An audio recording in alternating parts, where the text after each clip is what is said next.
할렐루야. 여러분 오늘 정말 잘 오셨습니다. 우리 좌우 전후에 계신 분들께 한번 그렇게 서로 이야기할까요? 정말 잘 오셨습니다. 은혜 주실 줄 믿습니다.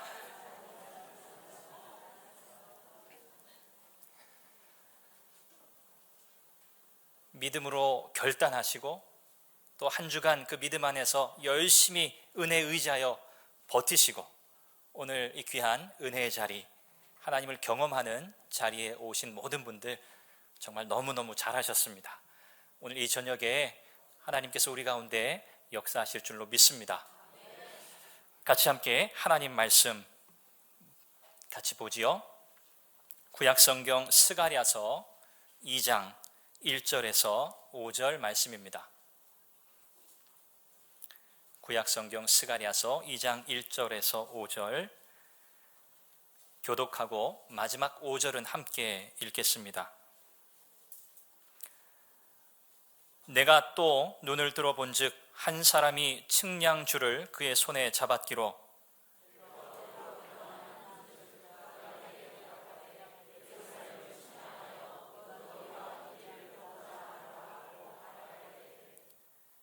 내게 말하는 천사가 나가고 다른 천사가 나와서 그를 맞으며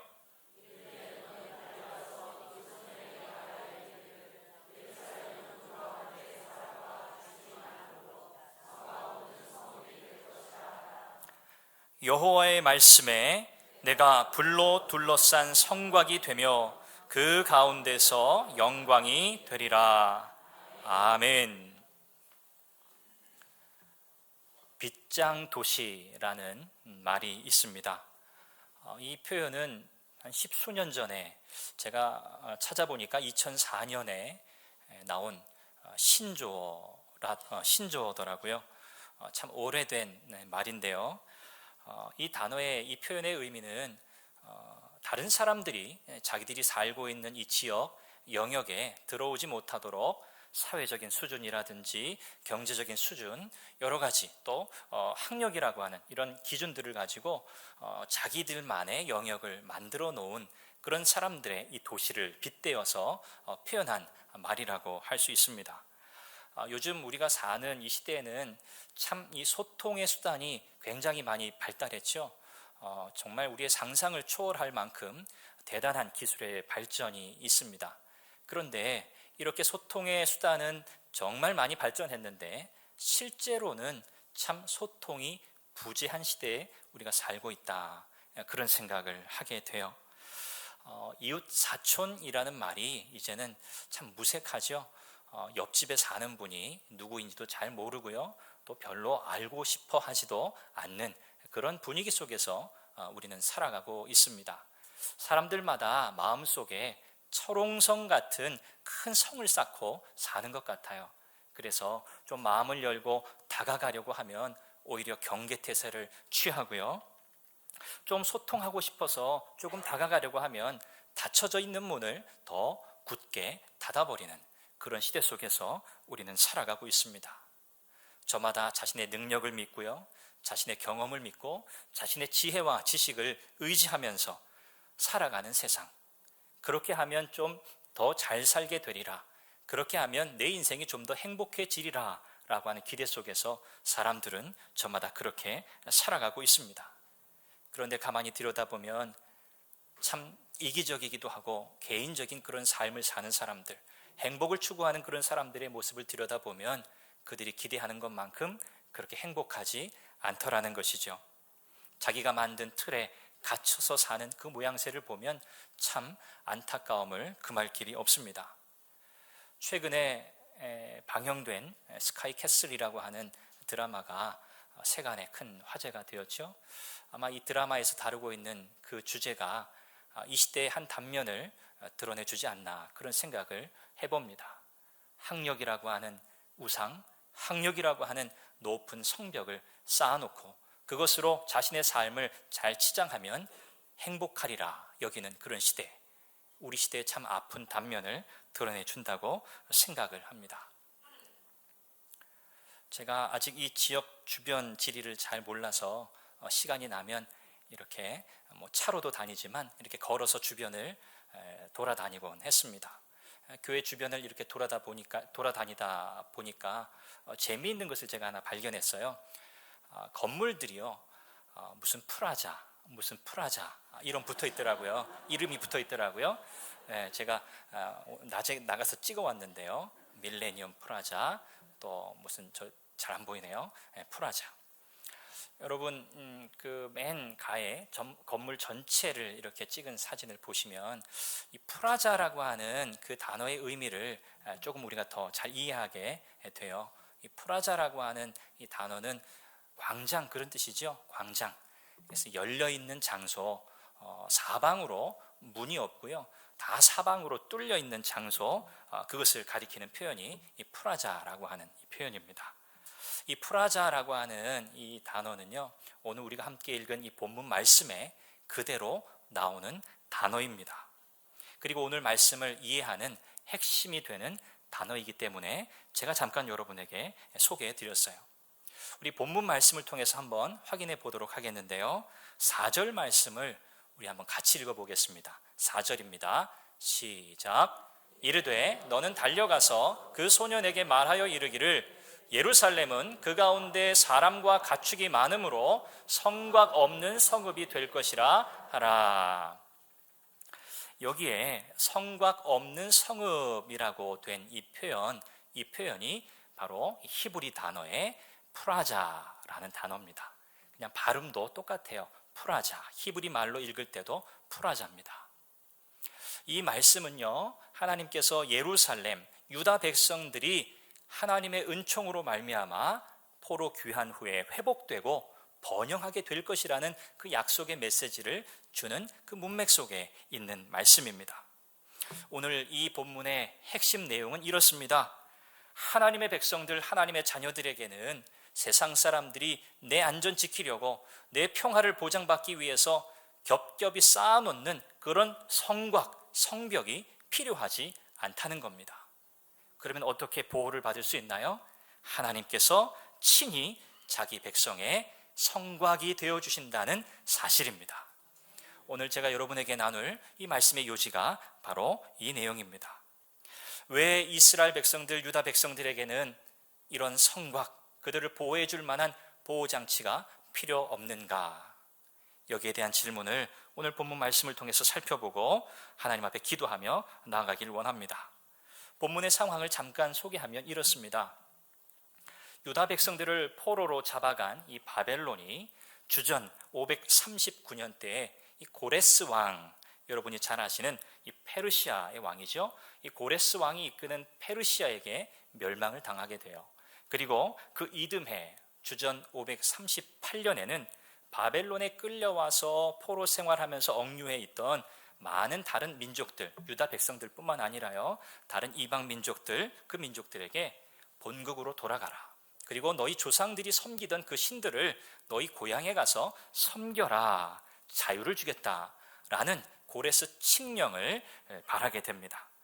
그래서 이 고레스 칙령에 따라서 이 당시 유다 백성들은 바벨론 그발 강가에 주로 거주하고 있었어요. 그 그발 강가에 거주하고 있던 이 유대인들이 세스바살이라고 하는 사람의 지휘 아래 이제 고향 예루살렘으로 귀환하게 됩니다. 이것이 이제 첫 번째 귀환이거든요. 그리고 제일 먼저 한 일이 뭐였을까요? 고향으로 돌아오자마자 멸망 당시에 회파되었던 예루살렘 성전을 다시 재건하는 일, 그것이 이들의 숙명이었고 수건 사업이었습니다. 에스라서 5장 16절에 보니까 이에 세스바살이 이르러 예루살렘 하나님의 성전 지대를 놓았다, 그렇게 말씀하고 있습니다. 이 백성들의 마음이 어땠을까요? 고향으로 돌아간다라고 하는 그 기쁨, 감격 대단했겠죠. 그것뿐이었을까요? 고향으로 돌아가면 제일 먼저 해야 될 일이 있어. 이건 반드시 해야 될 일이야. 그들 모두가 함께 공유하고 품었던 그 마음의 생각이 무엇이었을까요? 성전을 재건하는 일이었겠죠. 성을 쌓는 일입니다. 그런데요, 돌아와 보니까요, 현실은 어떤가요? 너무너무 힘들었어요. 순조롭게 성전을 다시 재건할 수 있는 그런 상황이 아니었습니다. 이미 예루살렘과 유다 지역에 살고 있었던 많은 이방인들이 그들을 수시로 괴롭힙니다. 수없이 방해합니다. 그래서 결국은요, 성전 건축, 성전 재건이 중단되고 말아요.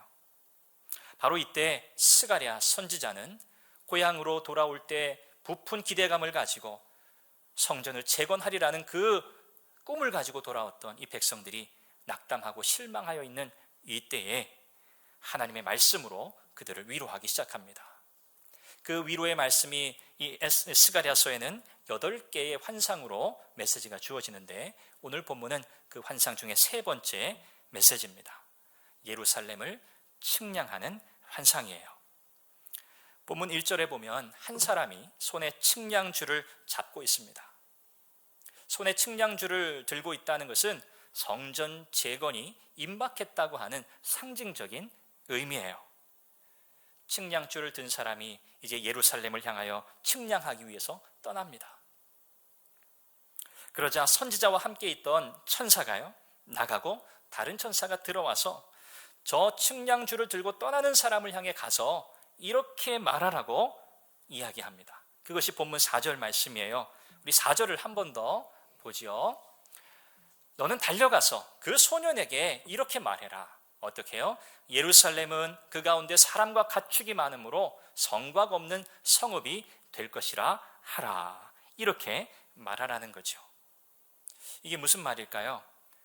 예루살렘은 번영하게 되어 있어, 번성하게 되어 있어. 하나님께서 하나님의 백성을 반드시 회복시키실 거야 라고 하는 그 약속의 말씀이죠. 그런데요, 이해가 안 되는 부분이 바로 여기에요. 그런데 왜 성곽 없는 성읍에 살게 되는 거지? 상식적으로 생각해 보면 포로 귀환에서 돌아온 이 유다 백성들의 마음속에는요, 자신들을 지켜주고 보호해 줄 수 있는 울타리가 필요했어요. 성을 빨리 지어야 돼요. 예루살렘 성전을 빨리 재건해야 돼요. 그래서 이방 민족들의 침략으로부터 또 그들의 안전을 지키고요, 그들이 앞으로 살아갈 삶의 터전을 확보하는 그 일이 너무너무 중요했던 일이었습니다. 그런데 하나님의 말씀은요, 정반대입니다. 그런 성곽은 필요 없다는 거죠. 그런 성벽, 너희들이 생각하고 있는 그런 성벽은 필요 없어. 그렇게 말씀하세요. 하나님이 말씀하시는 그 성곽은 어떤 성곽입니까? 성곽 없는 성, 성벽이 없는 성, 바로 프라자입니다. 우리의 마음속에는 여전히 멋진 요새와 같은 성을 가졌으면 하는 생각이 듭니다. 세상 사람들은 다 그렇게 살아가는데 나라고 해서 그렇게 살아간들 무슨 문제가 되겠어? 그리고 이런 소리가 들려오죠. 너만의 성을 쌓아. 스스로를 지켜야지. 스스로를 보호해야지. 빨리빨리 쌓아. 더 높이 쌓아. 그것이 너를 지켜줄 거야. 너를 보호해 줄 거야. 이런 유혹의 음성이 계속해서 우리 귓전에 맴돕니다. 과연 우리는 이런 상황에서 하나님의 백성으로 어떻게 살아가야 할까요? 과연 우리의 안전과 이 세상에서의 모든 보호를 보장해 줄 만한 그런 것들이 우리의 삶에 없어도 과연 괜찮을까요? 하나님은 그래야 된다고 말씀하세요. 이 말씀의 의미가 뭘까? 그렇다고 우리에게 집이 필요 없나요? 우리에게 재물이 필요 없나요? 사회적 지위가 필요 없나요? 그렇지 않죠. 다 있어야 하고요, 다 필요한 것들이에요. 그런데 이 말씀의 진의는요, 하나님 한 분만 오롯이 바라볼 수 있어야 한다는 것입니다. 하나님 한 분만. 남고 처짐이 없이 고스란히 완전히 온전히 하나님 한 분만 의지하고 살아가는 인생, 이것이 하나님 나라의 백성, 하나님의 자녀의 삶이어야 한다는 말씀입니다. 세상에 믿고 의지하는 모든 것들은 끊어질 그날이 있다는 찬송을 여러분 기억하시죠? 믿음은 시선 싸움이라는 말씀을 제가 드린 적이 있습니다. 무엇을 보느냐에 따라서 우리의 믿음의 삶의 여정이 달라진다는 것이죠. 우리의 눈에 보이는 현실, 우리 눈에 보이는 나를 지켜줄 만한 명예, 재물, 권력, 지위, 이런 것에 우리의 마음을 빼앗기고 산다면 우리는 믿음으로 살아가기가 참 힘들겠죠. 민수기 13장에 보면 이스라엘 백성들이 가나안 정탐을 마치고 돌아오는, 그리고 보고하는 장면이 기록이 되어 있습니다. 여러분이 아시는 것처럼 이 가나안 땅은요, 과연 젖과 꿀이 흐르는 좋은 땅이었어요. 그런데 그 땅에는요, 이미 살고 있는 거주민들이 있습니다. 그들은 외형적으로 볼 때는요, 너무 강해요. 그들의 성읍은요, 너무 견고해요. 너무 커요. 이스라엘 백성들이 볼 때에는 그들과 비교할 때 그들은 메뚜기와 같다, 그렇게 생각할 정도였어요.